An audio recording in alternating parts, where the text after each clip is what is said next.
আসসালামু আলাইকুম প্রিয় বন্ধুরা। আজকে আপনাদের মাঝে আরেকটা বিশেষ ভিডিও নিয়ে হাজির হলাম।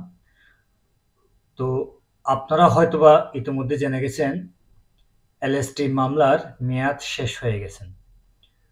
এখন আগে বলবো এলএসটি মামলাটা কি? এটিকে সংক্ষেপে এলএসটি বলা হয়। পূর্ণাঙ্গ রূপ হচ্ছে ল্যান্ড সার্ভে ট্রাইব্যুনাল মামলা নম্বর। অর্থাৎ যাদের বিএস খতিয়ান ভুল হয়েছেন, সরকার সেসব ভুল বিএসকে সংশোধন করার জন্য বিভিন্ন জেলায় জেলায় ল্যান্ড সার্ভে ট্রাইব্যুনাল স্থাপন করেছেন দ্রুত নিষ্পত্তির লক্ষ্যে। তারই ধারাবাহিকতায় চট্টগ্রাম সহ বিভিন্ন জেলায় ল্যান্ড সার্ভে ট্রাইব্যুনাল স্থাপন করেছিলেন এবং যার মেয়াদ ইতিমধ্যে অর্থাৎ এই মাসের বলতে গেলে ৯/৯/২০২৫ তারিখ এলএসটি মামলার মেয়াদ শেষ হয়ে গেছেন এবং এই ল্যান্ড সার্ভে ট্রাইব্যুনালে নতুন করে আর কোনো প্রকার এলএসটি মামলা দায়ের করা যাবে না বিএস খতিয়ান সংশোধন করার জন্য।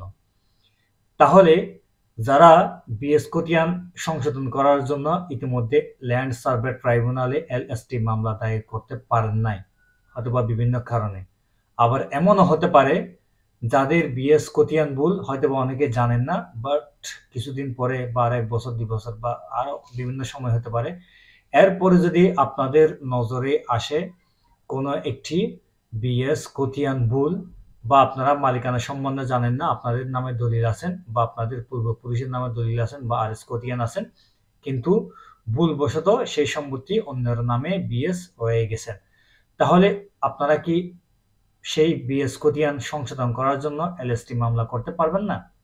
অবশ্যই এলএসটি মামলা আপনারা দায়ের করতে পারবেন না সেই বিএস খতিয়ান সংশোধন করার জন্য, কারণ ইতিমধ্যেই সরকার ল্যান্ড সার্ভে ট্রাইব্যুনাল এর কার্যক্রম বন্ধ করে দিয়েছেন। কার্যক্রম বন্ধ বলতে এখানে মামলা নতুন করে দায়ের করার কার্যক্রম বন্ধ করে দিয়েছেন, যদিবা ইতিমধ্যে যেসব মামলা দায়ের করা হয়েছে সেসব মামলা নিষ্পত্তি না হওয়া পর্যন্ত এই ল্যান্ড সার্ভে ট্রাইব্যুনালের কার্যক্রম চলমান থাকবে। তবে নতুন করে বিএস খতিয়ান সংশোধন করার জন্য কোনো রকমের আর এলএসটি মামলা দায়ের করা যাবে না, এটা একেবারে বিলুপ্ত হয়ে গেছে। তাহলে যারা ইতিমধ্যে বিভিন্ন কারণে মামলা দায়ের করতে পারেন নাই বা ভবিষ্যতে যারা জানবেন বিএস খতিয়ান ভুল বা আপনাদের নামে বিএস খতিয়ান আসে নাই দলিল থাকা সত্ত্বেও, তখন তারা কি করবেন?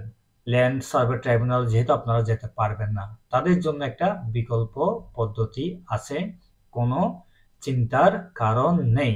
এখন সেটি বলবো এই বিশেষ ভিডিওর মাধ্যমে।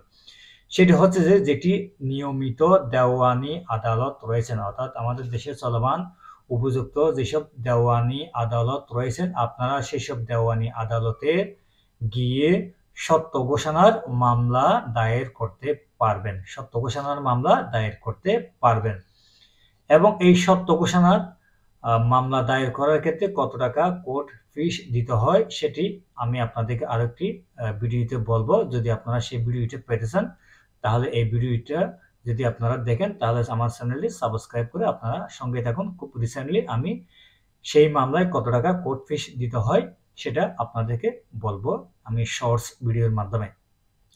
তাহলে যারা এলএসটি মামলা অর্থাৎ ল্যান্ড সার্ভে ট্রাইব্যুনালে মামলা দায়ের করতে পারেন নাই তাদের জন্য দুশ্চিন্তার কারণ নাই, এবং যারা ভবিষ্যতে জানতে পারবেন বিএস খতিয়ান ভুল রয়েছেন বা আপনাদের পূর্বপতির নামে বা আপনাদের নামে বিএস খতিয়ান রেকর্ড হয় না, আপনাদেরকে কোনো দুশ্চিন্তার কারণ নাই। আপনারা উপযুক্ত দেওয়ানি আদালতে সত্য ঘোষণা আকারে মামলা দায়ের করতে পারবেন। তাহলে এখানে একটা প্রশ্ন জাগতে পারে, যদি উপযুক্ত দেওয়ানি আদালতে সত্য ঘোষণা মামলা করার সুযোগ থাকে তাহলে কেন সরকার ল্যান্ড সার্ভে ট্রাইব্যুনাল স্থাপন করেছেন?